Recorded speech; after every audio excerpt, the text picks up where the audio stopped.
Hi, my name is Ryan McQuaid, and my game is Sonic the Hedgehog Spinball. Sonic Spinball, un flipper aux couleurs de Sonic le Hérisson. Bien que Sega ait fabriqué ses propres flippers de 1994 à 1999, on peut se demander pourquoi Sega ne s'est pas décidé à fabriquer un flipper Sonic. Après tout, Gottlieb a bien fabriqué 2 modèles de flipper Super Mario. Ryan, alias McQuaid, sur le forum Pinside, nous explique qu'il est un grand fan de Sega et qu'il déplore le fait que Sega n'ait pas fabriqué de flipper Sonic. Ainsi, après avoir restauré son flipper Twilight Zone, il a décidé de se lancer dans un projet des plus ambitieux, celui de concevoir et construire son propre flipper autour de Sonic le Hérisson. Sur un coup de tête, un week-end, il a conçu sur le simulateur Visual Pinball un flipper de type flipper électronique des années 80, appelé Cosmic Lady. L'idée pour lui était de s'exercer à la conception d'un flipper sur Visual Pinball et utiliser éventuellement ses nouvelles compétences pour créer un jour le prototype numérique du flipper Sonic de ses rêves. Un an après, il décide de se lancer. Il ne lui a fallu que quelques semaines pour terminer le prototype numérique. Malheureusement, il manquait quelque chose pour que le flipper soit réellement amusant. Puis un de ses amis lui a recommandé de créer une nouvelle rampe. Ryan a su immédiatement où la placer pour donner du dynamisme à la bille. Ryan a ensuite décidé de coder quelques règles pour son prototype numérique de flipper. Il a pu le faire assez rapidement car il a pu copier le code de son projet précédent, le flipper virtuel Cosmic Lady. Ryan s'est ensuite retrouvé avec environ 700 lignes de code, environ 450 copier-coller du projet précédent et une démo jouable. La table a été mise à disposition des utilisateurs de la simulation Visual Pinball et les retours ont été très positifs. Ryan a pu obtenir de l'aide de Mark, créateur du flipper homebrew Metroid, et a ensuite pu recoder le jeu à l'aide de Mission Pinball Framework. Un de leurs utilisateurs a en effet créé un pont entre Mission Pinball Framework et Visual Pinball pour aider les concepteurs de flipper homebrew. Ryan a pu récupérer un vieux caisson de flipper Space Shuttle et commencer la conception physique de la table. On voit ici le plateau de test. Un petit coup de ponçage et de mise en peinture. La poursuite dans la création du code et des règles de jeu.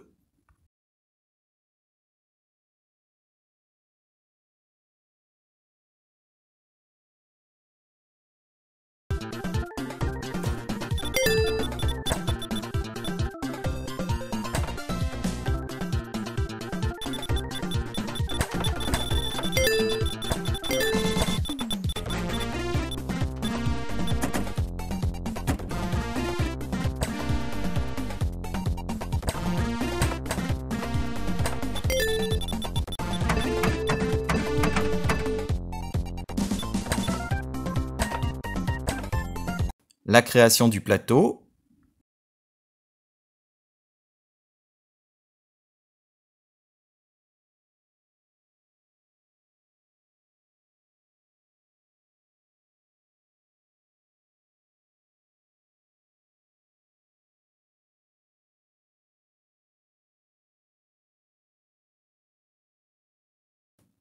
On pourra noter la présence d'une rampe looping à 360 degrés comme dans le jeu de Sega sur la Mega Drive.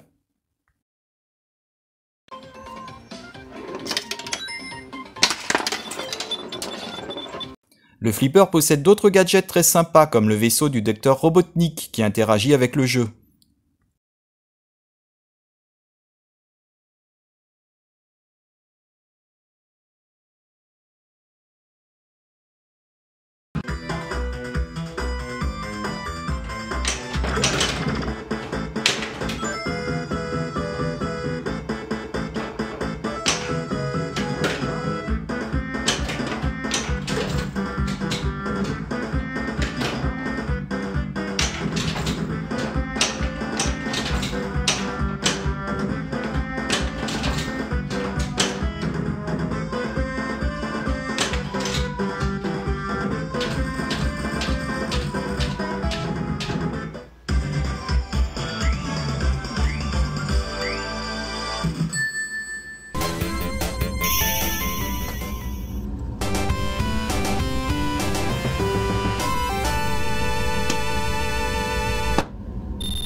pouvez même choisir l'écran vidéo de fond qui sera affiché pendant la partie sur l'écran LCD et la musique de jeu.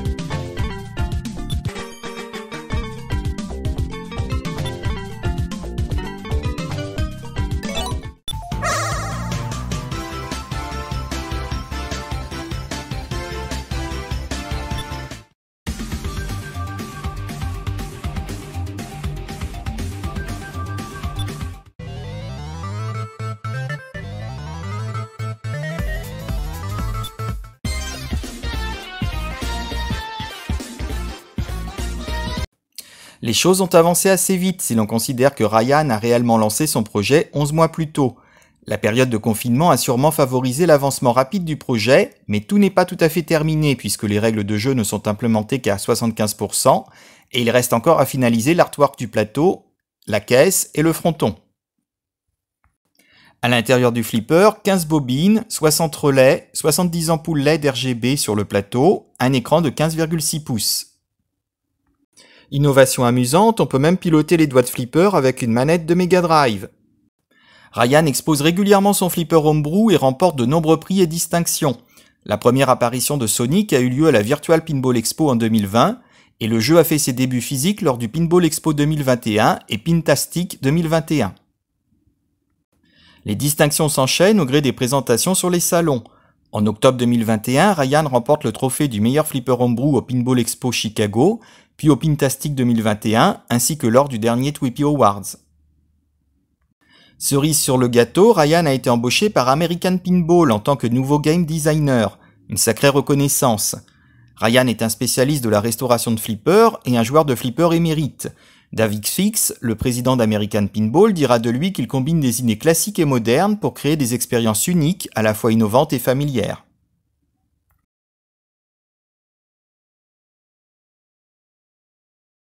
Pour l'heure, on ne sait pas encore si American Pinball prévoit de créer le jeu Sonic, mais Ryan a introduit le jeu dans les bureaux d'American Pinball. Ils produisent actuellement un autre titre homebrew, Legends of Valhalla, de Riot Pinball, et ont invité les créateurs de jeux homebrew à apporter leur travail au Pinball Expo de cette année pour participer au concours American Spinball, American Dream. Ryan sera avec American Pinball au Midwest Gaming Classic 2022 avec Sonic Spinball pour le plaisir de tous. Je vous laisse découvrir le jeu dans la vidéo de présentation que Ryan a réalisée pour présenter son flipper lors du Virtual Pinball Expo en octobre 2020.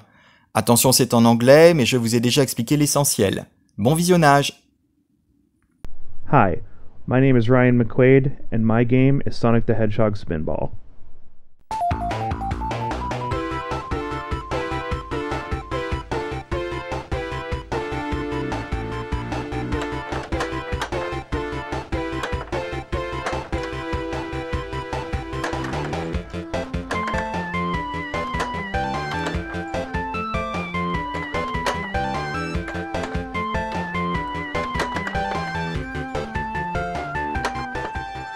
I've been lamenting for years that Sega never made a Sonic pinball machine. Despite having pinball as a recurring theme in the video games, featuring Sonic in several arcade titles such as a coin roller and a basketball game, and putting him on the DMD and even on coil wrappers for their other pinball machines, the fastest thing alive never got his own pinball game. His rival, Mario, over at Nintendo, got 2.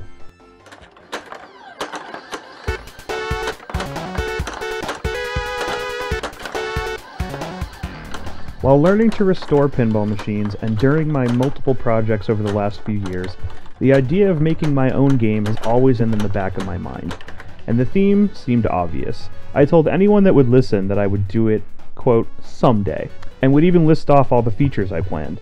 Then one day I decided to write my ideas down and see where the design evolved from there, and so I wouldn't forget them. On a whim one weekend, I designed an 80s solid-state game that I called Cosmic Lady, using the excellent, free, Visual Pinball digital platform. The goal of the Cosmic Lady project was to eventually use the new skills to someday make a digital prototype of my dream game, Sonic. It was perfect, no need to buy anything at all, infinite hypothetical parts, and I could try my creations and decide when I had something worth building.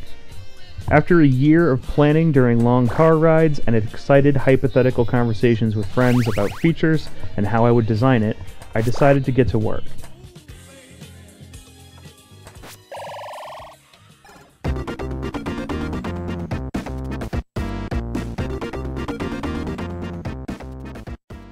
It only took a few weeks to get the digital prototype finished. I had about half the playfield planned out already, and a few more ideas to fit in wherever I could. The design came together very smoothly. Unfortunately, once it was done, I didn't think it was very fun. It was missing something. I showed my design to a few friends of mine, and one of them immediately made a recommendation. "You need another ramp. There's no way to feed your left flipper." I looked at my design, and immediately knew where it would go. After adding that ramp, I swear I played my ruleless digital prototype for 2 to 3 hours. It was suddenly really fun to shoot, even with no scoring to shoot for. That's when I knew I had something worth building.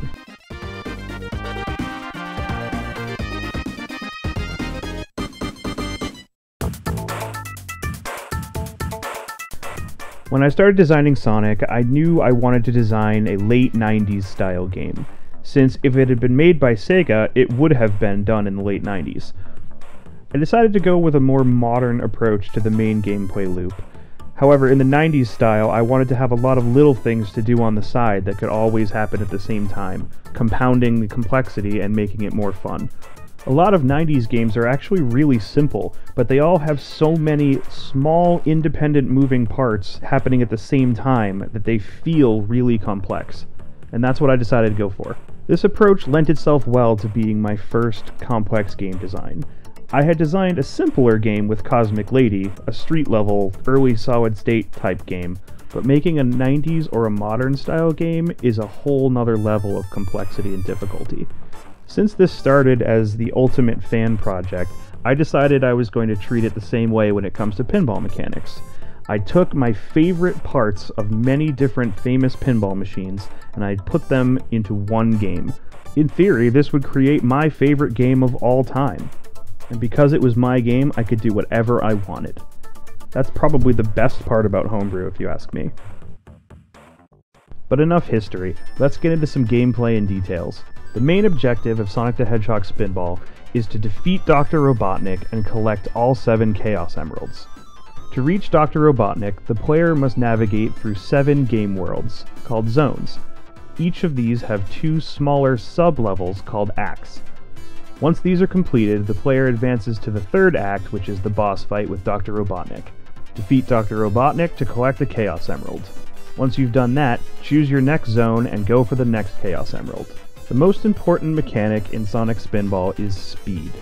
Speed is gained by hitting the 2 spinners on the left and right orbit, and is lost slowly over time.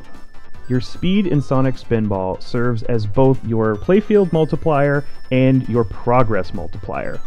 To complete main modes, the player collects invisible progress points, which are multiplied by your speed when hitting mode shots. This means that a mode can take more or less shots to complete depending on how fast the player is going. If a player is moving fast, a mode may only take 2 or 3 shots to complete. However, if they're going slow, it could take 8 to 10. The key to scoring high and getting far in Sonic Spinball is maintaining high speed at all times. I'm not generally a fan of playfield multipliers in pinball games. It tends to make competition difficult and more skewed toward players with more knowledge of the game's rules. A novice player can have one of the best games of their entire life and still lose to a more experienced player who just happens to understand the multiplier system of that game, even if the more experienced player didn't even play particularly well. In my opinion, there are 2 ways of combating this problem. Number 1, don't have playfield multipliers, or number 2, make the playfield multipliers easy and achievable by accident. This is why I chose to have the spinners be directly linked to your speed and playfield multipliers in the game. If all a player needs to be told to understand the playfield multiplier system is hit the spinners, then they're going to have a good time just like anybody who understands the rules more deeply.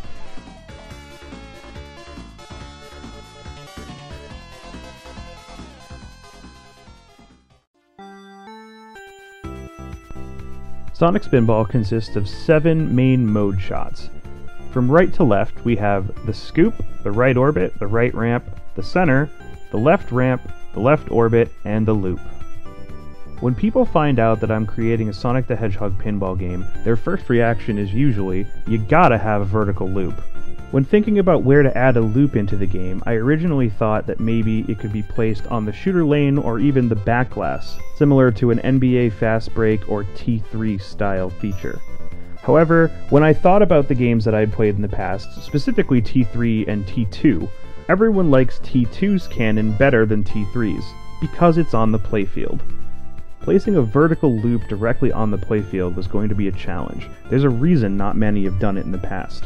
I thought of many ways to implement it, and eventually settled on a catapult-style mechanism like that from Medieval Madness. However, the final version may end up being shot more directly. The Sonic targets next to the loop ramp serve as both a skill shot and light the elemental shields at the right scoop. Shields function as ball savers, and will protect Sonic from different types of ball drains. The shields also have other in-game benefits and powers. For example, the fire shield will protect you from the left outlane, as well as making the fire zone easier because Sonic will be immune to fire damage. Likewise, the water shield will protect Sonic from drowning in the right outlane, as well as making it so he does not need to breathe during the water zone. The lightning shield will protect Sonic from certain center drains, as well as help him collect rings on the playfield. And the barrier shield will protect Sonic from one drain of any type. The left orbit starts a long looping shot that feeds the upper right flipper. Repeatedly looping the left orbit shot will increase the player's spin dash combo, which is then finished at the left ramp. Achieving a high spin dash combo can launch Sonic to new incredible speeds. The left ramp also has a ball stopper which serves as a virtual ball lock as well as allowing the game to play shows. The center area is where the player fights the boss, Dr. Robotnik, and is very similar to the saucer area from Attack from Mars. Act 1s are finished by hitting the signpost shot at the right ramp. The right return ramp will eventually have a physical signpost horizontal spinner. The right orbit has the second speed spinner and leads to the upper bumper area. Completing the bumper targets will light the mystery award at the right scoop. Shooting the scoop on the right under the upper flipper will allow the player to collect various awards such as elemental shields and Ataballs. Every major shot in the game, as well as the various stand-up targets across the playfield, allow the player to collect a ring. Collecting rings will add to the player's end-of-level bonus, as well as lighting locks for multi-ball. In addition to advancing toward the end of the game, collecting Chaos Emeralds will allow the player to access various bonus levels, such as Slot Machine and Pipe Bonus. During these mini-wizard modes, it is impossible for the player to drain, and their entire purpose is to rack up as many points as possible before the bonus ends. While Sonic is the only playable character in the game, players are assigned different character portraits and names to help distinguish themselves from each other. Also, at the beginning of the game, each player chooses their favorite classic Sonic the Hedgehog game, to which all levels, backgrounds, and music will be matched.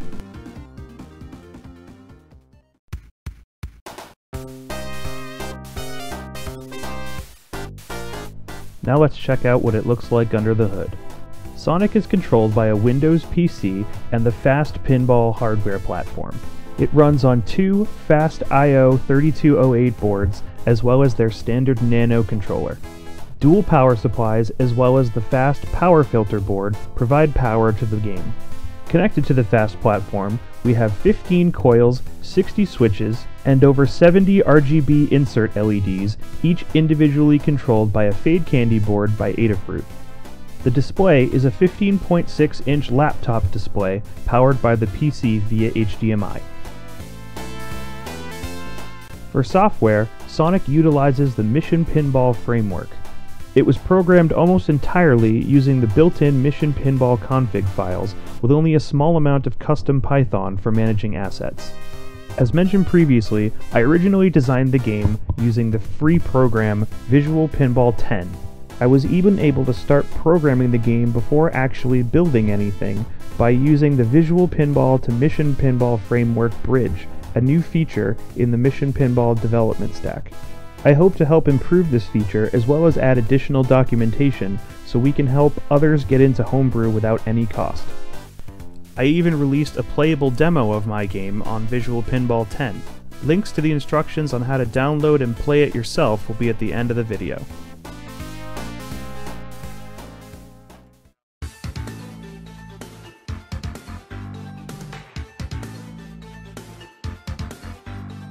The code in Sonic Spinball is about 75% feature complete.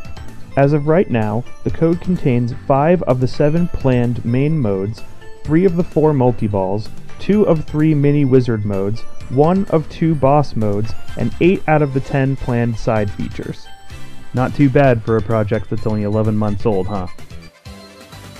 Several additional playfield features are planned for the final build, such as a Dr. Robotnik bash toy above the boss arena, a spinning signpost on the right ramp, and a power-up TV above the scoop with a mini LCD for displaying power-up icons.